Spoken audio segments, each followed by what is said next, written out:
தமிழக சட்டம் ஒழுங்கு டிஜிபியாக மகேஷ்குமார் அகர்வால் பொறுப்பேற்றுக் கொண்டிருக்கிறார்.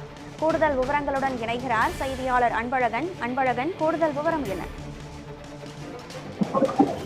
தமிழ்நாட்டின் புதிய சட்டம் ஒழுங்கு இயக்குநராக இந்த தற்பொழுது மகேஷ்குமார் அகர்வால் பொறுப்பேற்றிருக்காரு. குறிப்பா பார்த்தீங்கன்னா தலைமை ஏற்று 34வது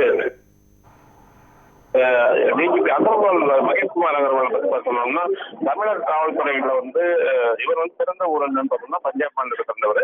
சட்ட ஒழுங்கு பணியில் மிகுந்த அனுபவம் கொண்டவர். 1994ஆம் ஆண்டு ஐபிஎஸ் பேட்ச் அதிகாரி. இவர் சட்டப்பிரிவில் பிஏ பட்டம், வழக்கறிஞருக்கான சட்டப்படிப்பும் படித்தவர். தமிழ், ஆங்கிலம், ஹிந்தி, பஞ்சாப் என முறையில் நன்கு அறிந்தவர். சென்னை பூப்படை காவல்துறை துணை ஆணையராக 3 ஆண்டுகள் பணிபுரிந்தார்.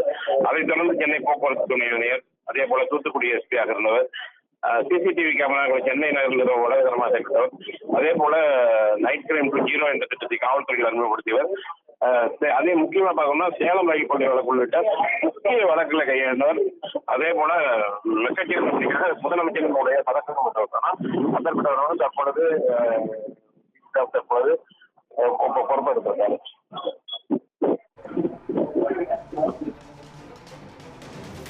தமிழகத்தின் 34வது டிஜிபியாக சட்டம் ஒழுங்கு டிஜிபியாக பொறுப்பேற்றிருக்கிறார் மகேஷ்குமார் அகர்வால். இவர் தமிழக காவல்துறையில் கடந்து வந்த பாதையை விரிவாக வழங்கியமைக்கு நன்றி அன்பழகன்.